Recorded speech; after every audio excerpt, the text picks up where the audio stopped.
नाकं मोडतात का चांगले कारखानदार शेतकऱ्यांसाठी? कोण इडल शेतकऱ्यांचं म्हणतात? कोणाच्या दारात माळ्यात जायचं, पुढे डेमो द्यायचे, मिळत काहीच नाही. 10-15 हजार तयार होईल म्हणून असं करा नाही म्हटले, मी केला. भारतात तो 5,000ला तयार होतो.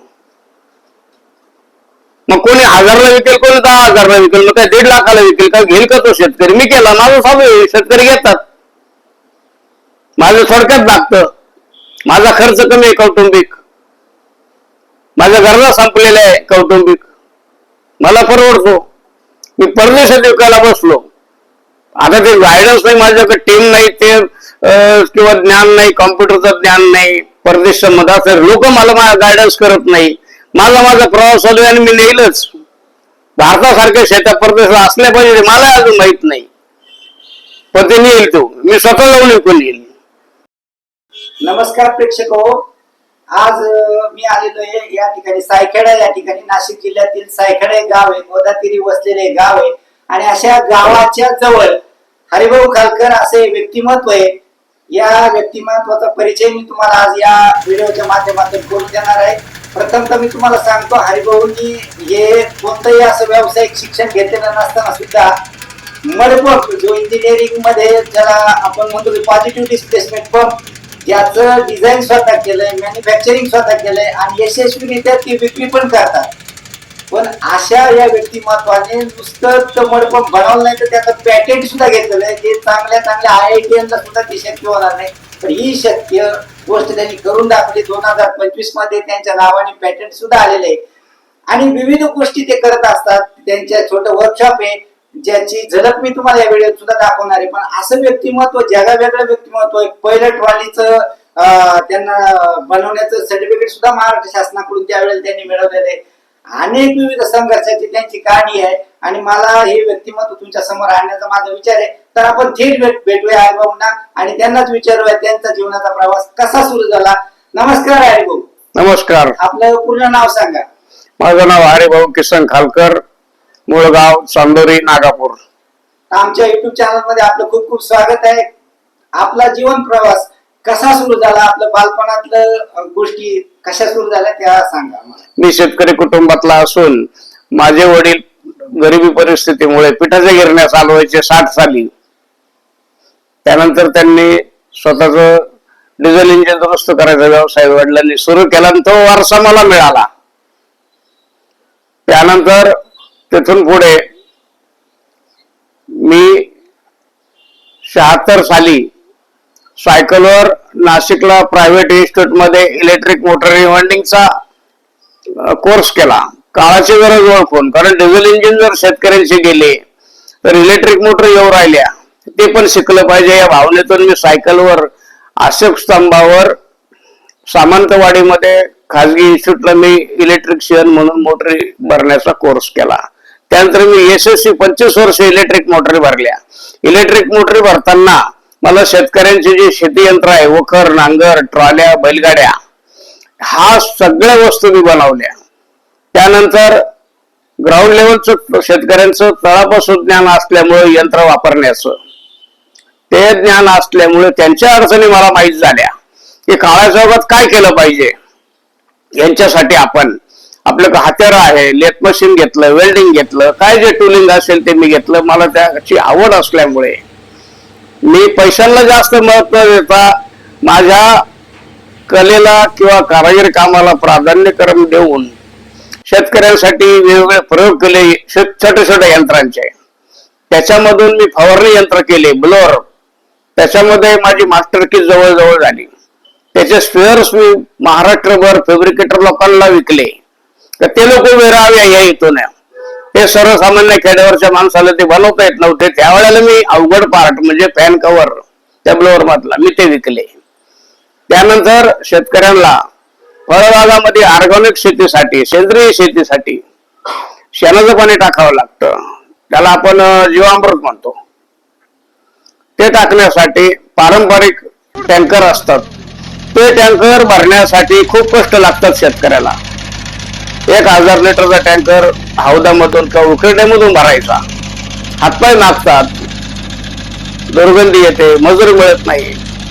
मग माझ्या 18 साली ते लक्षात आल्यानंतर मी मडपंपाचं एक डिझाईन तयार केलं आणि ते डिझाईन मी टेस्ट केल्यानंतर याला मला हे ड्रॉइंग डिझाईन येत नसल्यामुळे इंजिनिअरिंग कॉलेजच्या माध्यमामधून मराठा विद्याप्रसारक शिक्षण संस्था नाशिक ठाकरे इंजिनिअरिंग कॉलेजच्या माध्यमामधून विद्यार्थी त्यांनी नेमून तो प्रोजेक्ट म्हणून टँकर आणि मडपंप ड्रॉइंग वगैरे त्यांनी मला बनवून दिल्या सगळ्या आणि यशस्वीरित्या त्याचे मी बनवून विक्री करतोय. त्यानंतर पेटंटच्या कामासाठी त्या शिक्षण संस्थेनं मला मदत केली, ड्रॉइंग डिझाईन अनालिसिस, आणि त्याची फी साधारण 75,000 रुपये. त्यांनी फीचे सुद्धा 50% पैसे माझे भरले 25 साली आणि ते माझ्या परिणाम मी करतोय. शेतकऱ्यांचे कष्ट वाचले. त्याची मागणी पंढरपूर, सोलापूर, सांगली, सातारा, विजापूर, कर्नाटक, बंगलोर, कजबुज, राजस्थान, अमरावती, अकोला इकडे शेतकऱ्यांना मी मडपंप पाठवून देतो आणि ते लोक तिकडे फिट करून देतात. काहींना पूर्ण टँकर पण मी बनवून देतो. इथपर्यंत माझा प्रवास सध्या सुरू आहे. आता हा तुमचा ओव्हरऑल प्रवास सांगितला. पहिल्यांदा तुम्ही डिझेल इंजिन सुद्धा दुरुस्त केल्या, कसं शिकले तुम्ही? डिझाईन मी माझं काय म्हटले, डिझेल इंजिन ते दुरुस्त केले हा, तो वडिलांचा वारसा होता.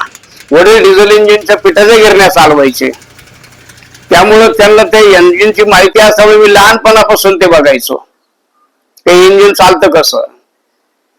मग शेतकऱ्याकडे त्यावेळेला डिझेल इंजिन असायचे, मग ते मी दुरुस्त करायचो. वडिलांचा वारसा आहे मला. माझी आज 3री पिढी काम करते. माझे वडील, मी आणि माझी मुलेही तेच करतात. मग डिझेल इंजिन नंतर तुमच्याकडे डिझेल इंजिनचं ज्ञान होतं, या काही मोटरी आल्या आणि मग ते काम तुम्ही मोटरी भरण्यात सुद्धा शिकवून घेतलं. कसं तुम्ही काळाच्या ओघात शिकले ते जरा सांगा. ते इलेक्ट्रिक मोटरची काळाची गरज आहे म्हणून मी नाशिकला त्याचा शास्त्रीय कोर्स केला 3 महिन्याचा. त्या ज्ञानाच्या जोरावर, ती इंजिनिअरिंग थिअरीच्या जोरावर, मी प्रॅक्टिकलचं नाही शिकलो, थिअरी त्याचं मला मिळाली. त्या जोरावर शेतकऱ्यांच्या 2, 3, 5, 10 HP पर्यंत तर मोटरी मी भरल्याच. परंतु आमच्या गावी नदीकाठी 200, 400 HP इलेक्ट्रिकच्या मोटरी पूर्वी मुंबईला जायच्या भरायला, अल्फा इलेक्ट्रिकल्स म्हणून पुण्याला जायच्या. त्या मोटरी इथं खेड्यावर भरता याव्या, ते पैसे खेड्यात राहावे. एक मोटर यायला 1 महिना लागायचा भरून यायला ना मुंबईवरून. ती मोटर मी शेतकऱ्यांची 4-5 दिवसातच भरून दिल्या. त्यामुळे ते पैसे तिथं राहिले, त्यांचे शेतकऱ्यांचे पैसे वाचले, नदीचं पाणी उचलता आलं. त्यावेळेला काय व्हायचं, मोटर मुंबईला जायची, त्यावेळेला नदीत पाणी असायचं. मोटर मुंबईला यायची, नदीचं पाणी संपलेलं असायचं. त्यामुळे त्यांना त्याचा फायदा झाला. मी ते यशस्वी काम केलं मी. आणि पुढे पुढे मला ती हौस असल्यामुळे मी इलेक्ट्रिक मोटरच्या जागेवर थांबलोच नाही. मला हा नाद असल्यामुळे काही ना काही नवीन करायचं. मग मी ते मडपंप केले, ट्रॉल्या बनवल्या, ट्रॉलीचा परवाना घेतला ट्रान्सपोर्ट कमिशनरचा.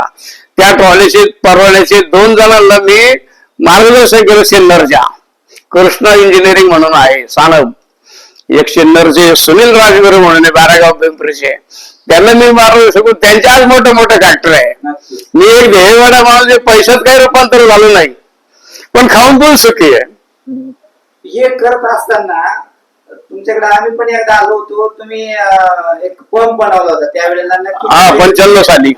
तर मला हे म्हणायचंय की तुम्ही आर्थिक कधी त्यात असं नाही विचार केला की यातून मला 4 पैसे कसे मिळतील, शेतकऱ्यांची सोय कशी होईल, हे नेहमी विचार केला तुम्ही?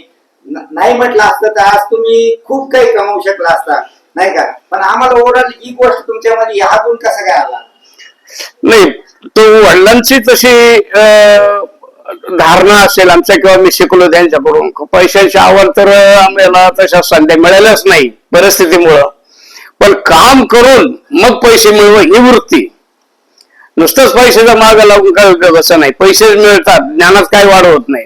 मेंदूला हे आपण काय म्हणतो, मेंदूला पॉझिटिव्ह पणा येतच नाही.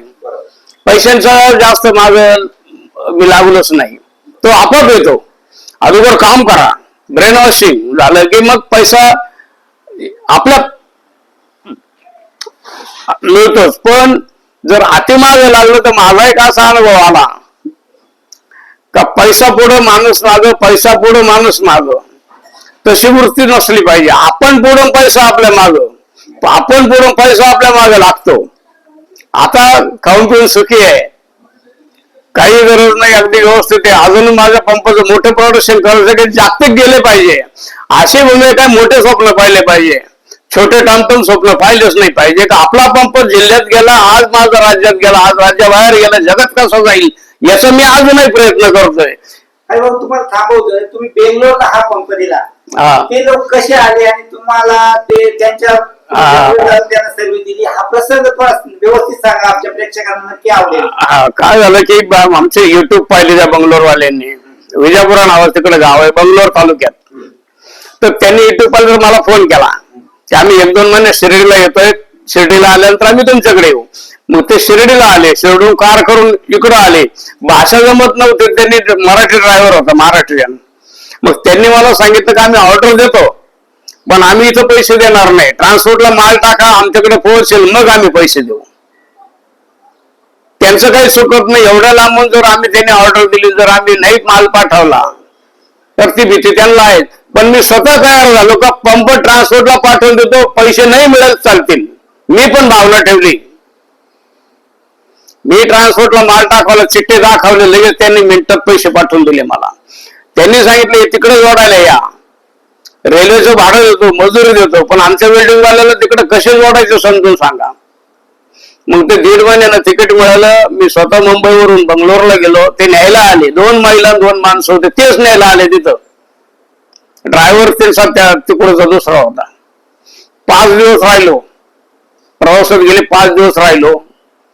त्यांनी मला एक लॉज घेऊन दिलं, 10-12 किलोमीटर त्यांचा मळा होता. रोज एक माणूस मला न्यायला यायचा, दिवसभर ट्रॅक्टर जवळ आम्ही थांबलो. 5 दिवसानंतर त्यांना मळ्यात ते चालू करून दाखवलं. त्यांनी स्वतः मला वल्हो गाडीत बसून दिलं. 4,000 रुपये तिकीट लागलं त्यांना तिकडून, आणि मला रेल्वेनं 1,200 रुपये लागले. एवढा खर्च त्या माणसाने केला, मी त्यांचा आभारी आहे. त्यांनी किती विश्वास ठेवला, मी पण विश्वासाला लागलो. म्हणजे आज तुमची जी प्रसिद्धी आहे तिथून बेंगलोर पर्यंत विविध राज्यामध्ये तुमचा पंप पोहोचत आहे आणि तुम्हाला तो जागतिक लेवलवर न्यायचा आहे. खूप म्हणजे तुम्ही आशावादी आहात आणि काळाच्या पुढे तुम्ही कसं चालतात, नवीन नवीन तुमच्या डोक्यात विचार कसे येतात जरा प्रेक्षकांना सांगा. अजून पुढं शेतकऱ्यांसाठी ग्रामीण लेवलला शेती अवजारांसाठी ज्या नामवंत कंपन्या आहे, ज्या पुढे काही कंपन्या आहे, त्या शेती अवजाराला साधारण नाही म्हणतात काही कंपन्या, आणि त्यांची जी टेक्नॉलॉजी सगळी फॉरेन टाईप आहे. फॉरेन टाईप असल्यामुळे ती महाग पडते. या मडपंपाचा प्रकार देशात आहे, त्याची 1.5 ते 2 लाख किंमत आहे. शेतकऱ्याला 1.5-2 लाखाचा तो ट्रॅक्टर पण नाहीये. अरे मी त्यांना पुष्कळांना सांगितलं, कारखानदाराला आमच्या नाशिकच्या एमआयडीसीला, तर स्वस्त कसं तयार करा, मी गायडन्स देतो, डिझाईन देतो. नाकं मोडतात का चांगले कारखानदार शेतकऱ्यांसाठी? कोण इडल शेतकऱ्यांचं म्हणतात, कोणाच्या दारात माळ्यात जायचं, पुढे डेमो द्यायचे, मिळत काहीच नाही. 10-15 हजार तयार होऊन असं करा नाही म्हटले, मी केला. भारतात तो 5,000ला तयार होतो. मग कोणी 1,000ला विकेल, कोणी 10,000ला विकेल, मग काय 1.5 लाखाला विकेल का? घेईल का तो शेतकरी? मी केला, माझं चालू आहे, शेतकरी घेतात.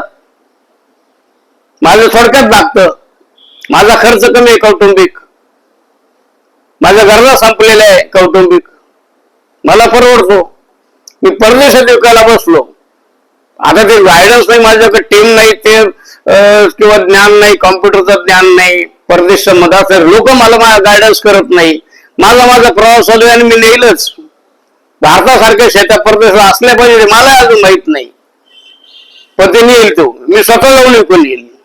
नक्की नेशाल तुमच्या, कारण तुमच्यामध्ये जी इच्छाशक्ती आहे तिच्या जोरावर तुम्ही हा प्रवास केलेला आहे.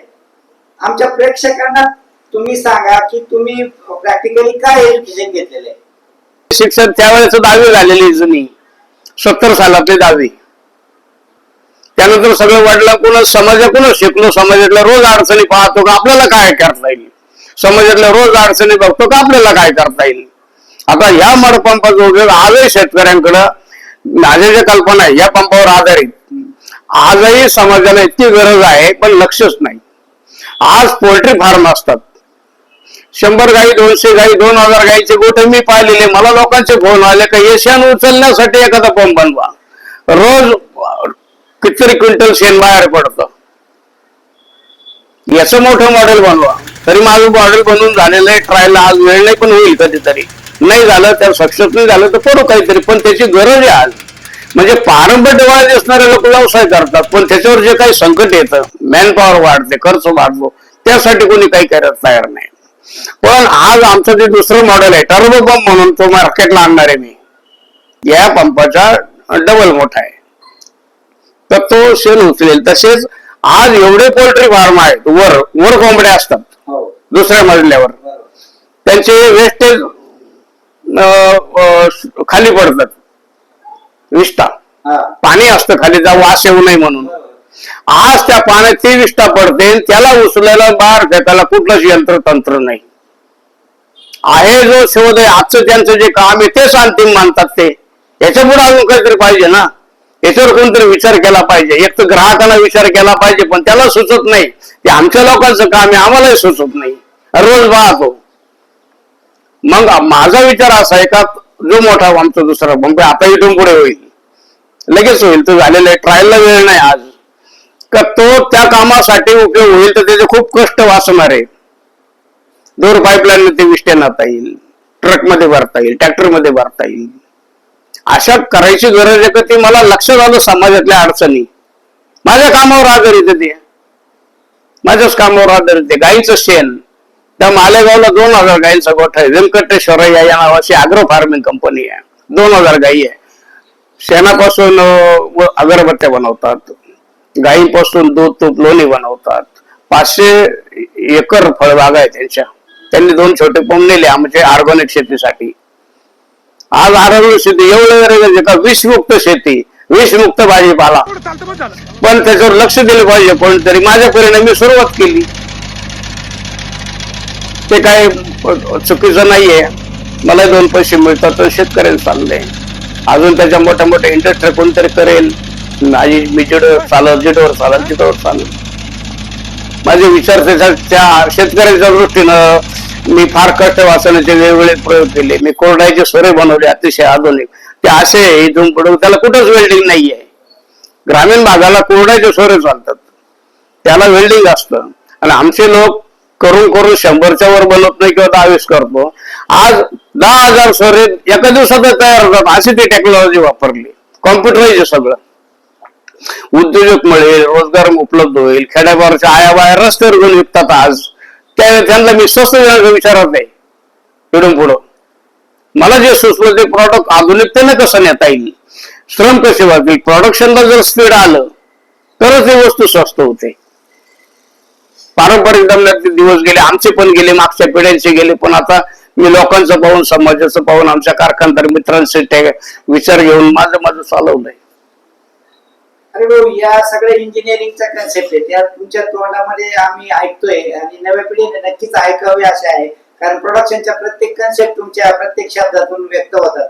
कारण या कन्सेप्ट कुठेतरी टेक्निकली माणसाला माहित आहे असं आम्हाला वाटतं, पण अरे भाऊ तुम्ही ते जगले आहे असं दिसतंय. कारण प्रत्येक शब्दामध्ये तुम्ही सांगताय की ते कमी कॉस्ट मध्ये झालं पाहिजे, ते शेतकऱ्यांना परवडलं पाहिजे. आज तुम्ही जे पंप बनवला तो लो कॉस्ट मध्ये बनवलाय, जो म्हणजे कम्पॅरेटिव्ह जी कॉस्ट आहे ती इंडस्ट्रीमध्ये जास्त आहे. आणि ते तुम्ही बघितलंय की शेतकऱ्याची ती पर्चेसिंग पॉवर नाही, आणि त्याच्या पर्चेसिंग पॉवर मध्ये देण्याचं तुमचं ध्येय आणि ते तुम्ही जमून सुद्धा दाखवलंय.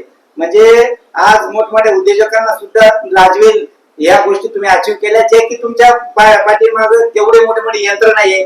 साध्या फॅसिलिटी मधून तुम्ही ते पंप बनवताय, बरोबर. तरी ती कॉस्ट कटिंग तुम्हाला शक्य होते. म्हणजे तुमचा तो मोठा त्याग आहे. आणि खरंच तुम्ही नुसते बोलणारे इंजिनियर नाही तर कर्तृत्व असणारे इंजिनियर आहे खऱ्या अर्थाने.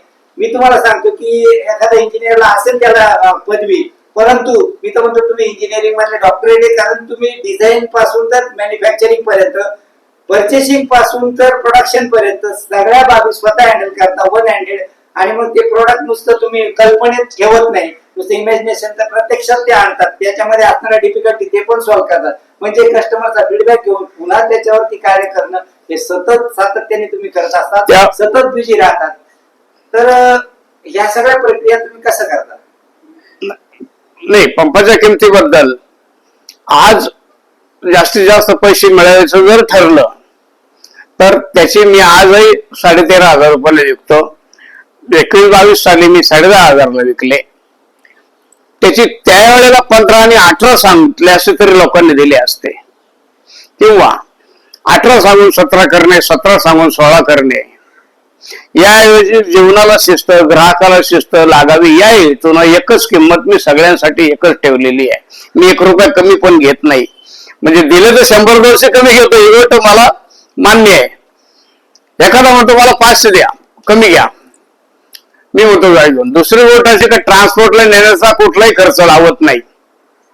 भारतामध्ये पॅकिंग करायला त्याला किंमत 50 रुपये लावतात व्यापारी लोक, जवळ ट्रान्सपोर्टला जायला 700 रुपये लावतात मूळ किंमत सोडून. ही कुठलीच किंमत होत नाही. ट्रान्सपोर्ट पर्यंत 40 किलोमीटर नाशिकले मी माझ्या खिशातल्या पैशाने आज नेऊन घालतो. त्या सामनेवाला त्रास नको आणि चांगले वागतात असं त्याचं निदर्शन झालं पाहिजे. आज ट्रान्सपोर्टला नेतो, बस स्टँडवर नेतो माझ्या खिशातल्या पैशांनी. का हे विकसित होईपर्यंत लोकांमध्ये खात्री व्हावा, विश्वास व्हावा, त्यांनी आपला खरेपणा मानावा. सगळ्यांना सारखी किंमत आहे, 14 सांगून 13 घेत नाही. एक समाजामध्ये मी सांगून त्याची 15 करेल, नंतर 18 करेल, पण सुधारणा करेल. सांगून सांगाल का ही सुधारणा केली म्हणून मी 2000 वाढवले, पण तसंही काही नाही आहे. आज माझ्या बोलण्यावर विश्वास ठेवून लोक पैसे भरतात. आज काय तारीख आहे समजा, जे किती आहे, आज 7 तारीख आहे. कर्ज बुजवून या माझ्या पोराच्या नावावर पैसे आले. शब्दावर विश्वास ठेवून त्यांनी मागच्या आठवड्यात फोन केला. बोलणं सविस्तर समजून सांगण्याचा मला त्रास होतो, कारण जे अस्तित्वातच नाही ते नवीन प्रश्न लोक विचारणारच ना हो. त्यांच्या प्रॅक्टिकल मध्ये त्यांनाच समजत नाही की ही वस्तू कशी चालते, कशी वागवायची. मला तो त्रास काही दिवस होणार आहे. हळूहळू रेग्युलर झालं की ते त्यांनाच माहिती होऊन जाणार आहे. तुम्हाला थांबवतोय हे सोडून तुम्ही आत्ताच सांगितलं की दुधापासून खवा बनवण्याचं मशीन बनवलं. असे काय काय मशीन बनवलं जरा सांगा. शेतकऱ्यांना देशाला अत्तर बनवण्यासाठी तुळशी, डवणे, सुगंधी वनस्पती लागतात अत्तर बनवण्यासाठी कंपन्यांना. आणि भारत सरकारला आमच्याकडे गिराईक आले. भारत सरकारची गरज जर 1 रुपया असेल तर भारतात बनतं 25% ते पीक. सुगंधी द्रव्य, डवणे, तुळशी, जिरेनियम नावाचं, आणि बाकीचं परदेशातून आणावं लागतं, चायना वगैरे. त्यांनी शेतकऱ्यांना सांगितलं का जिरेनियम लावा, तुळशी लावा, डवणे लावा, पण त्या डिस्टिलरी असतात त्या अत्तर निघणारच्या. अत्तराचं जे ऑइल निघतं त्याच्यामधून त्या डिस्टिलऱ्या उपलब्धच नाही खेड्यावर, त्यामुळे कोणी लावतच नाही. ते उत्तर भारतात करतात थोडंफार, पण आपल्या भागाला लावलं, नाशिक भागाला पुष्कळ लोकांनी ते माझ्याकडे आले म्हणून मला ते बनवता येते.